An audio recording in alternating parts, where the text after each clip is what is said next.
Olá, eu sou Luciana Rubim, fisioterapeuta, mestre em gestão de operações em saúde pela UERJ e pesquisadora do Legos. E hoje a gente vai conversar sobre desfecho hospitalar com a doutora Vanessa Chaves Barreto Ferreira de Lima. Oi, Vanessa, obrigada pela participação. Oi, Luciana. É um prazer estar aqui com vocês. Obrigada pelo convite. A Vanessa é fisioterapeuta, doutora em Ciências da Saúde pelo IEP, Hospital Sírio-Libanês, especialista em Gestão de Qualidade em Saúde pela Faculdade Israelita Albert Einstein e possui certificação Greenbelt em VBHC. Tem mais de 15 anos de experiência em gestão de serviços em saúde, atuou em posição executiva de organizações de saúde, liderando processos assistenciais e de qualidade, desenvolvendo e implementando políticas e protocolos clínicos. Atualmente é parceira da Luthier, Inovação em Saúde, e dada essa experiência profissional, a Vanessa vai compartilhar as experiências das iniciativas de avaliação de desfecho. Então, Vanessa, eu queria começar perguntando quais os principais desfechos clínicos utilizados para avaliar o sucesso do paciente durante a internação hospitalar.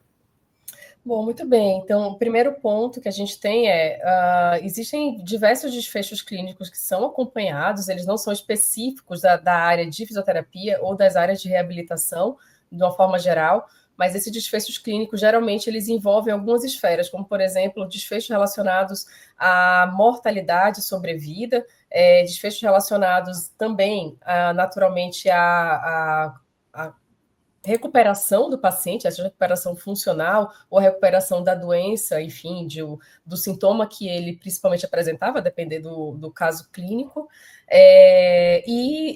desfechos relacionados também a questões sociais. Então, existem aí direcionadores, né, para avaliação de desfecho, e um ponto que é bastante discutido aí nas nossas áreas, né, de reabilitação, áreas terapêuticas, é o quanto a gente consegue inserir e valorizar, né, de ter esses desfechos que são mais relacionados a essas práticas dentro dos projetos de desfecho clínico gerais que são vistos no ambiente hospitalar, porque engloba o caso de uma maneira, né, o caso do paciente de uma maneira mais ampla e não específica de algumas práticas hospitalares.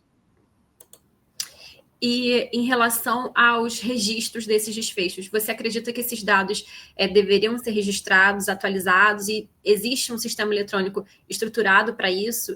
De que maneira esses registros são feitos no dia a dia, né? Então, esse é um problema de forma geral para todas as instituições. Então, existem dados desses que vão ser coletados de desfecho que eles vão estar dentro do prontuário eletrônico do paciente. Na grande maioria, então, temos prontuário eletrônico nos hospitais. Quando não é o prontuário físico, e aí se torna mais limitador ainda, mas quando a gente tem minimamente um prontuário eletrônico disponível, alguns itens que vão compor esses desfechos vão estar dentro desse prontuário eletrônico. Porém, aí a gente tem dois problemas, né? Eventualmente, o dado que está no prontuário eletrônico não é tão simples de ser resgatado, então não é tão fácil de extrair essa informação se não for um dado estruturado. Eventualmente, isso nem está previsto dentro do prontuário eletrônico, e aí as coletas acontecem em outros programas, por exemplo, uma coleta numa planilha de Excel, uma coleta num dado, numa ficha, num formulário à mão. Então, e aí depois disso é que isso é computado dentro normalmente, né, dentro de um Excel, ou quando muito melhor, alguma plataforma tipo Redcap, enfim. E aí isso, na verdade, é a grande dificuldade de se ter dados relacionados a desfecho, relacionados à saúde do paciente, porque a coleta inicialmente é o primeiro problema. A gente não tem visibilidade dessas informações. Então, o cenário ideal qual é? O cenário ideal seria a gente ter prontuários eletrônicos que considerem essas informações, então precisa ser estruturado do princípio e não vir um prontuário eletrônico já, digamos, pronto para um sistema de informação, sistema informatizado, e que não está alinhado com definições relacionadas a desfecho do paciente, a coleta de dados específica, e acaba que não é personalizável. A depender da instituição, isso não é personalizável e começa, e a dificuldade passa a ser essa. onde anotar, onde a equipe assistencial que está diretamente no cuidado do paciente anota essa informação que vai ser importante para ser coletada em seguida pela equipe de desfecho, equipe de qualidade, equipe, enfim, de dados, de valor, enfim, de qualquer que seja a segmentação de organização dessa unidade para coletar essa informação e conseguir trabalhar nela e ter esses dados apurados. Vanessa, e aí entendendo que existe o desfecho, tem o registro, essa informação não se perde, né? Da equipe continua conseguindo ganhar. Com que frequência você acredita que esses desfechos deveriam ser revisados ou atualizados?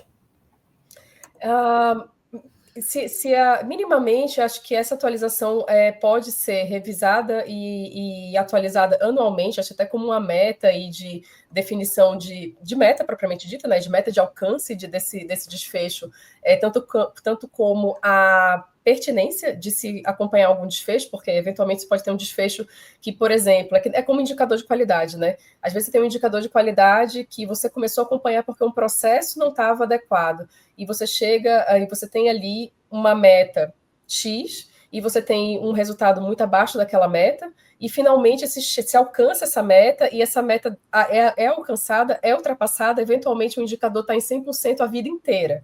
Será que ainda é pertinente fazer essa coleta, ou já é um processo absolutamente estabelecido naquela unidade sobre aquele assunto, né, sobre aquele determinado item que está se querendo pesquisar? Então, acredito que a revisão, tanto de metas, como de atualização de ficha, por exemplo, desse indicador, desse desfecho clínico, a ficha do que determina critérios de inclusão, exclusão, metas e definições, pode e deve ser revista numa frequência anual, que com certeza já seria suficiente para ter um bom respaldo aí de trabalho. E quando esses desfechos não acontecem da maneira que deveriam, da maneira esperada, por algum efeito adverso, você acha que o paciente ele tem essa compreensão da influência dos efeitos adversos no desfecho do tratamento? Infelizmente, eu penso que não. A maioria dos pacientes, né, a maior parte dos pacientes, eles não têm essa noção porque eles não são informados sobre. A falha é nossa mesmo. Então, muitas vezes vão pensar assim, o desfecho do paciente relacionado à mobilidade dele, vamos pensar num paciente que está fazendo um procedimento cirúrgico ortopédico no hospital. Ele é orientado sobre queda, sobre prevenção de queda. Com certeza, todo paciente com risco, ele é orientado a não sair do leito sem a enfermagem ou sem o fisioterapeuta, né, que muitas vezes é a primeira pessoa que tira o paciente do leito numa linha ortopédica. Ele está lá com a pulseirinha dele, ele é orientado, mas ele não entende, ele não vai receber exatamente a informação do porquê é tão importante ele não sair do leito e prevenir essa queda. Então, claro, se você perguntar para um paciente isoladamente, se você cair, você acabou de fazer a cirurgia, se você cair, vai ser ruim para o seu desfecho ou para a conclusão do seu processo hospitalar? Claramente ele vai saber que sim, mas ele não vai ter a certeza, tenho certeza, se a gente entrevistar qualquer paciente, ele não vai ter a certeza que o tamanho do risco que representa ele sair da cama dele e ir para o banheiro sozinho, sem ajuda de ninguém, porque ele faz isso todo dia na casa dele, ele faz isso normalmente, ele faz isso na vida dele. Então, por que não ele ir sozinho até o banheiro? Então, eles não têm noção do impacto. Eles têm a informação, não têm noção do impacto, e a falha é absolutamente nossa, o paciente não engaja nessas questões preventivas, de prevenção de evento adverso, seja ele qual for, dei o exemplo aqui de queda, mas poderia ser de broncoaspiração, poderia ser de infecções, poderia ser relacionado a diversos assuntos, porque ele não sabe o tamanho da encrenca que ele vai entrar se acontecer um evento adverso com ele. Em relação aos indicadores de qualidade, quais deles de indicador de qualidade assistencial você acredita que eles deveriam ser monitorados? Olha, na verdade, a gente tem uma gama aí, né, de indicadores assistenciais de qualidade que já são monitorados por natureza, por qualquer instituição hospitalar. No geral, eles acompanham bastante critérios relacionados a acreditações e a protocolos, né? Então, mas é muito voltado para acreditação. Então, as certificações, as certificadoras de hospitais que mensuram o nível e dão chancela de qualidade para esses hospitais, a qualidade e segurança do paciente, eles têm uma gama de indicadores que precisam ser acompanhados para traduzir o desempenho e a prática de qualidade e segurança do paciente. Então, isso já é acompanhado como padrão. Então, se alguma unidade, né, se alguma unidade hospitalar, ela pretende ter essa certificação, ela vai ter que acompanhar todos eles. Eventualmente, alguns desses indicadores hospitalares, né, e de acreditadoras, eles podem não representar um impacto tão grande para algum tipo de hospital, para aquela especialidade, para aquela prática, mas ainda assim vai ter que ser acompanhado porque faz parte de um manual e faz parte de um guia mínimo.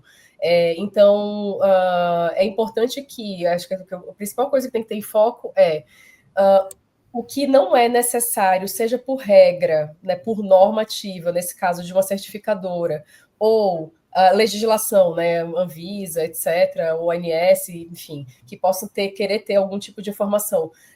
Se não é por uma obrigação, né, por uma coisa de regra, é importante que esses indicadores sejam realmente avaliados dentro, de novo, da pertinência. Eles precisam existir por alguma razão, algum processo e alguma rotina é melhorada, é trabalhada, estabelecida em cima daquela informação que faz acontecer um plano de ação para uma melhor entrega de saúde para o paciente, né, de entrega do cuidado, ou não, porque senão é isso, o melhor é não ter. É um trabalho a menos, porque, enfim, seria um trabalho desnecessário para a equipe assistencial.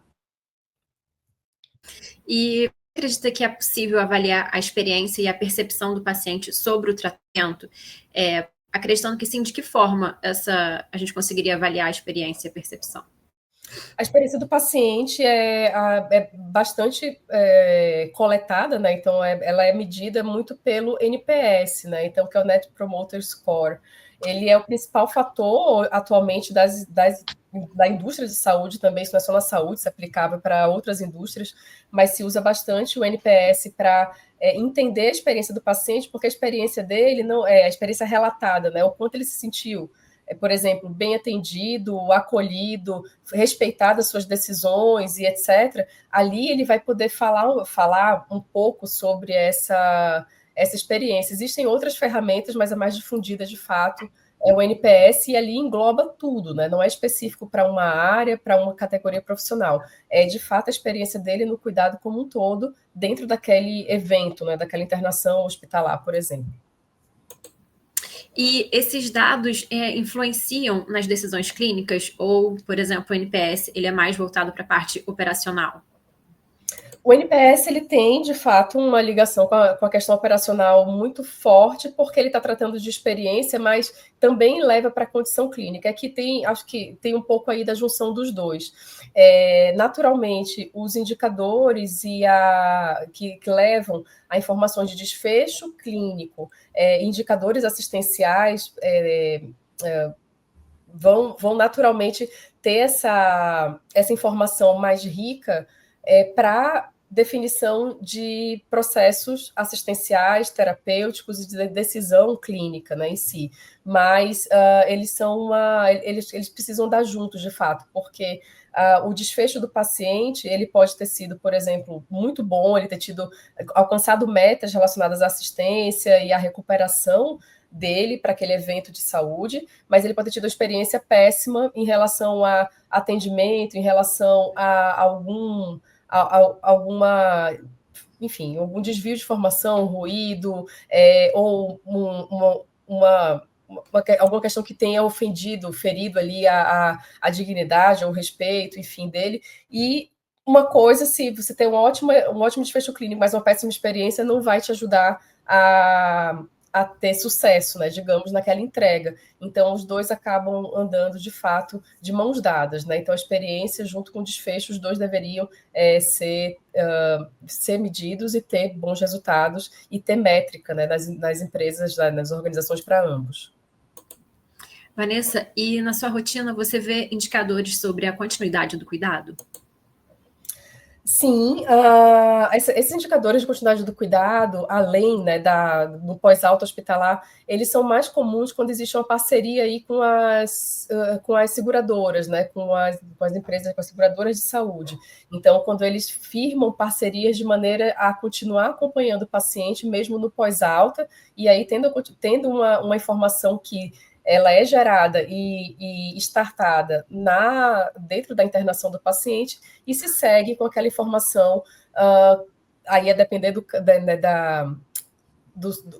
caso, né, do paciente ou da linha de cuidado, em 30 dias, 90 dias, um ano, eventualmente, fazendo essa continuidade. E aí, muitas vezes, isso também já se vincula a certas linhas de cuidado, com modelos de pagamento diferenciados, porque tem ali uma população específica que está sendo acompanhada.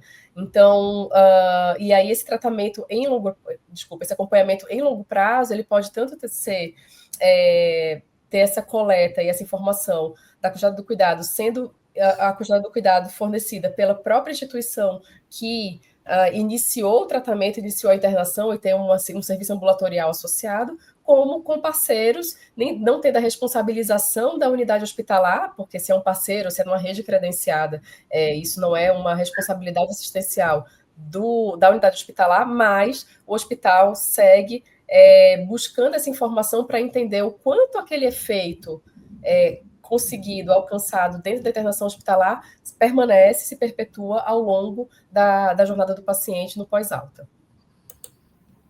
Em relação à equipe, como você vê que a equipe de fisioterapeutas, psicólogos e nutricionistas atuam na definição e no acompanhamento dos desfechos?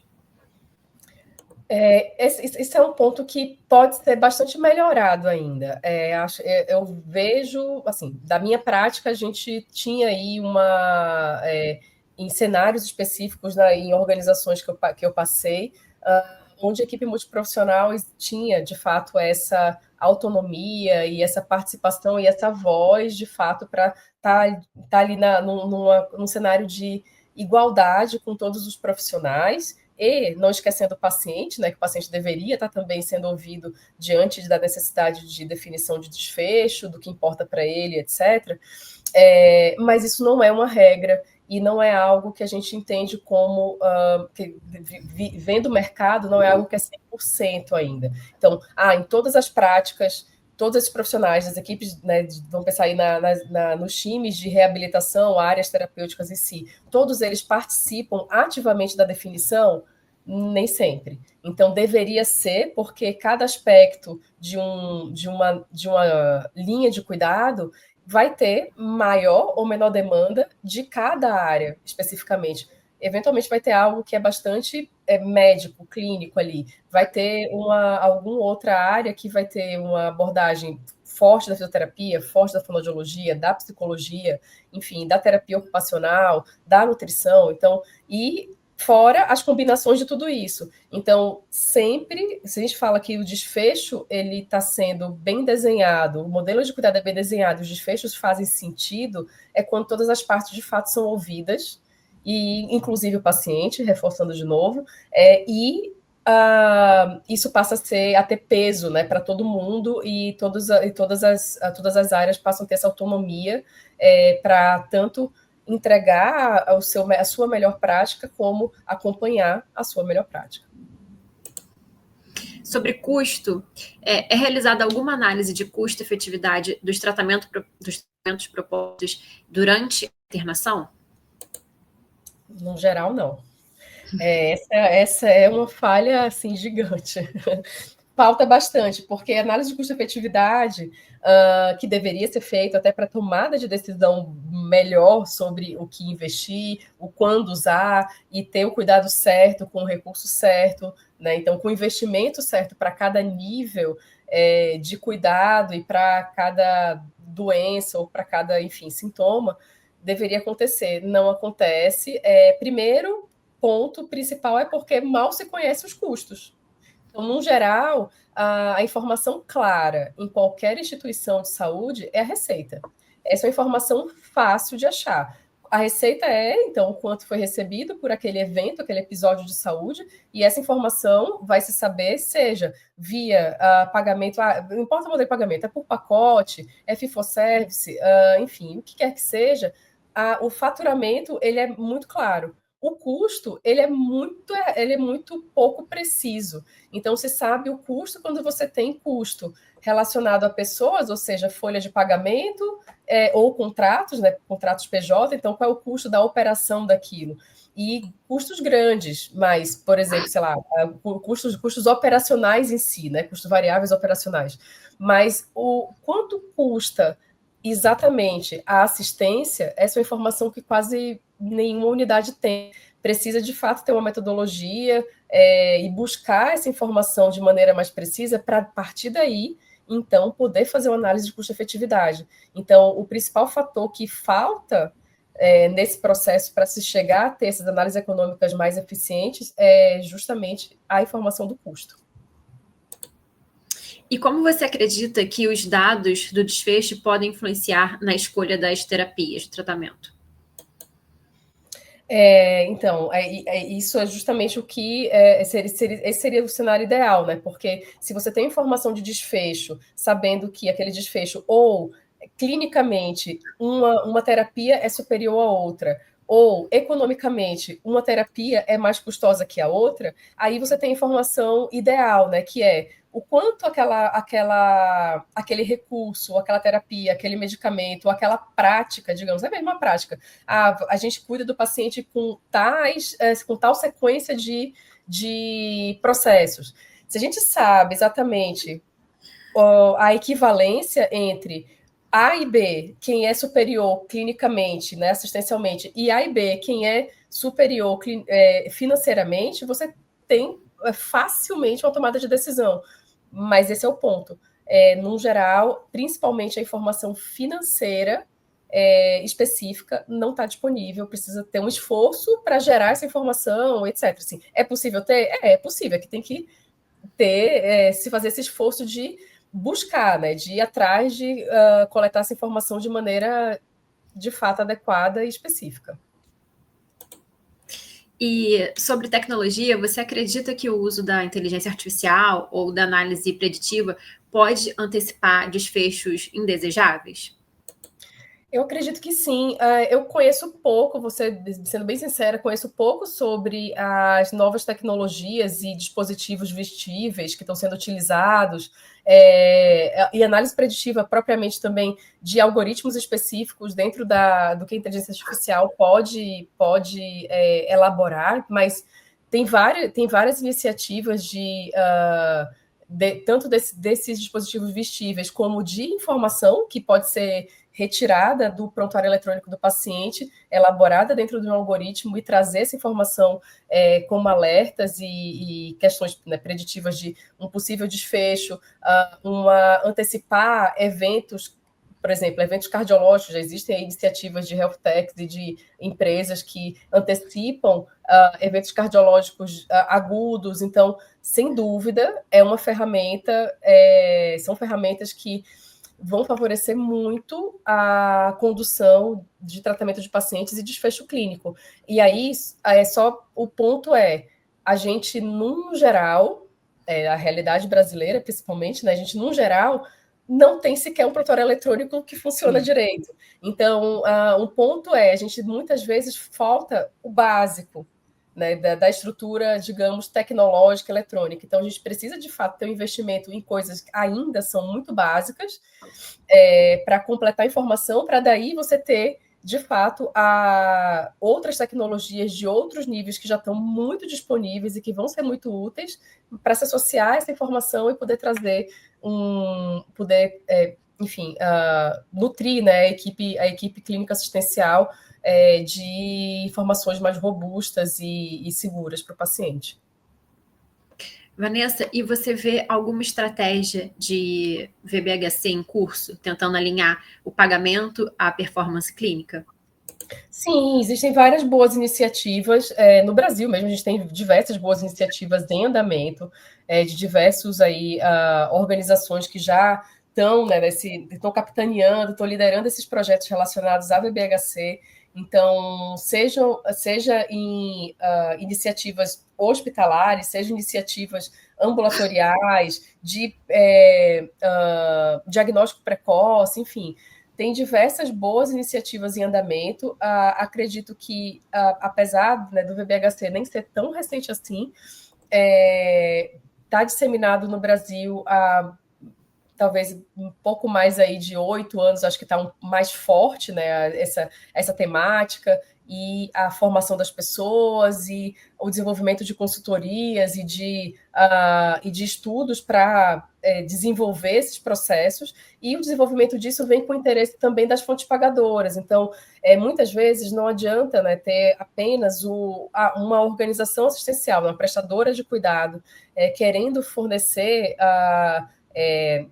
linhas de cuidado que são dentro das métricas aí do VBHC, porém, muitas vezes essas iniciativas morrem ali na praia porque não tem essa afinidade com a fonte pagadora para, de fato, fomentar o processo como um todo, né? Então, mas sem dúvida, tem diversas iniciativas caminhando, seja no SUS, seja nos hospitais aí da saúde suplementar, e acho que essa é a tendência, né? A tendência é que isso se fortaleça, é que isso caminhe, ainda mais considerando a crise aí da saúde que a gente vive e a necessidade de ter mais previsibilidade. Se você tem uma grande vantagem do VBHC, você ter previsibilidade sobre assistência, sobre custos, sobre tempo, sobre pessoas. Então, é uma tendência que isso se fortaleça.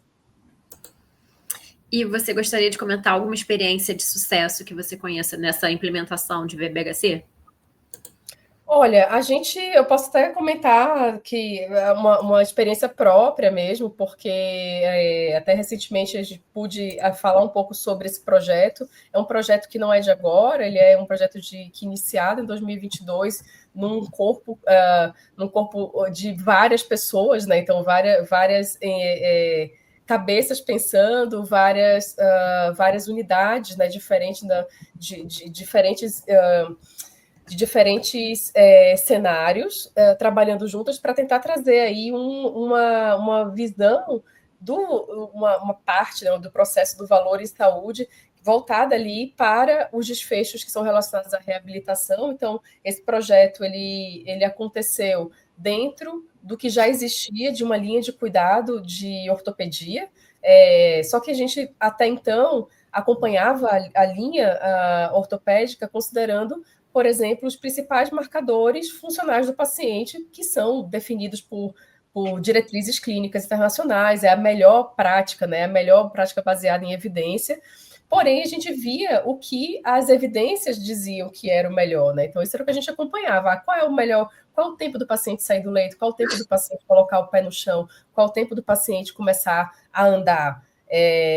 Isso são tempos e são definições e são marcadores funcionais e que traz a segurança para o paciente de que ele deve progredir dentro daquela proposta.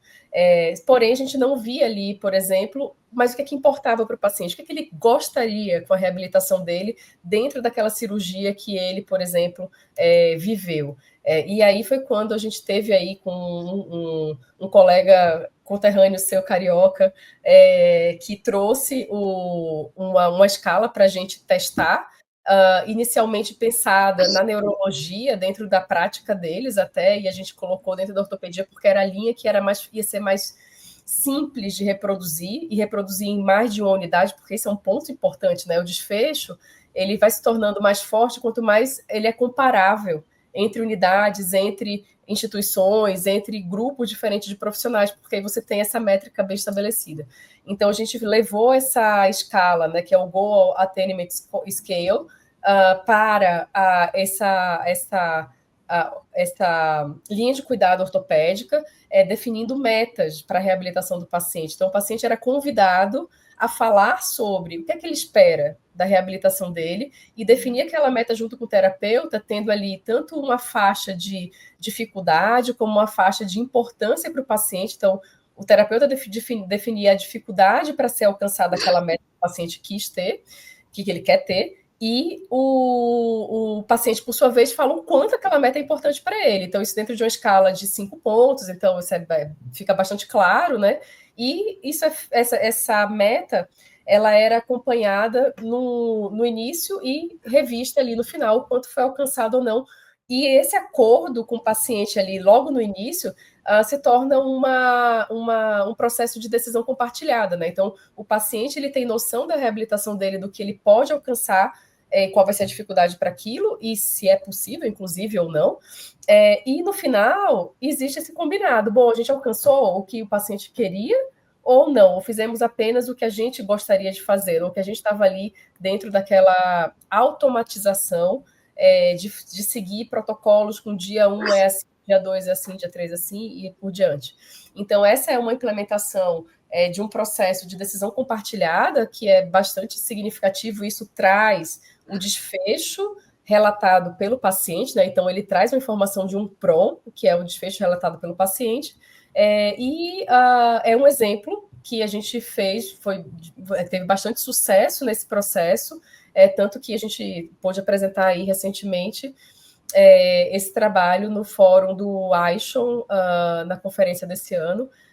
Então, sim, a gente acredita muito que os processos principalmente relacionados aos times de reabilitação, times de áreas terapêuticas, a gente precisa trazer essa informação e fortalecer essa informação voltada, de fato, para métricas que são de funcionalidade, que são cognitivas, que são, enfim, relacionadas a práticas profissionais dessas categorias, para que a gente dê visibilidade da colaboração relacionada à entrega do valor, à entrega do cuidado e a garantia disso ao longo do tempo, né? Porque é isso, os indicadores de qualidade, eles têm que ir além da mortalidade e sobrevida. Eles precisam, de fato, se inserir no que vai significar para o paciente após aquilo tudo, que é a capacidade funcional, é o retorno dele para a sociedade, para o trabalho, o estar sem dor, ou pelo menos, né, esse nível de dor ser controlado, é a adaptação dele no cenário dele de vida, enfim. Então, no geral, importa para o paciente muito mais itens e elementos relacionados à função, qualidade de vida, do que, de fato, a gente ter esses desfechos mais duros, que são simplesmente a mortalidade e a sobrevida em si, porém sem considerar com que qualidade essa sobrevida acontece. Vanessa, para a gente finalizar, que orientação você daria para um fisioterapeuta que quer se capacitar nesse tema? Eu acho que bastante importante é, de fato, procurar formação, né? Então, acho que a educação nunca vai substituir nada. Então, eu acredito muito na educação, eu acredito muito na busca por cursos de formações que são cursos sérios, então, cursos certificados, as formações que são reguladas, né? Então, onde você encontra esses cursos, essas formações adequadas, acho que é o lugar que o fisioterapeuta ou qualquer profissional de saúde precisaria procurar para, de fato, ter respaldo. Então, a gente falando aqui de VBHC, uma crítica que eu tenho, eu já falei sobre isso em alguns congressos que eu tive, em alguns fóruns, virar um eufemismo, né? Parece que VBHC vira uma coisa que parece que está todo mundo fazendo, está todo mundo entregando, tudo agora é valor e saúde, e na verdade ninguém está fazendo muita coisa próxima de valor e saúde, porque só na teoria. Metodologias, na teoria está linda, você fala, entrega o valor. E é entender isso, né? Quando a gente tem uma formação com metodologia correta e você entende da onde surgiu, por que surgiu, quais são os fundamentos e as bases de qualquer metodologia. Isso vale para VBHC, mas vale para qualquer outra coisa. Você não pode aplicar Lean se você não se formou em Lean, concorda? Em Six Sigma. Só que valor parece que ficou mais fácil de falar de valor do que de Lean. É bonito, então, né, Vanessa? É bonito. Então, assim, acho que o principal busquem informação, busquem de fato formação sobre, porque é válido, com certeza ninguém perde por se educar, ninguém perde por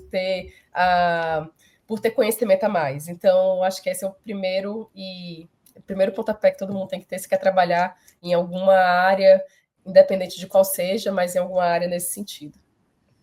Obrigada, Vanessa. Muito obrigada pela participação. Obrigada a você. Obrigada de novo pelo convite, por me receberem aqui. Foi um prazer conversar com vocês.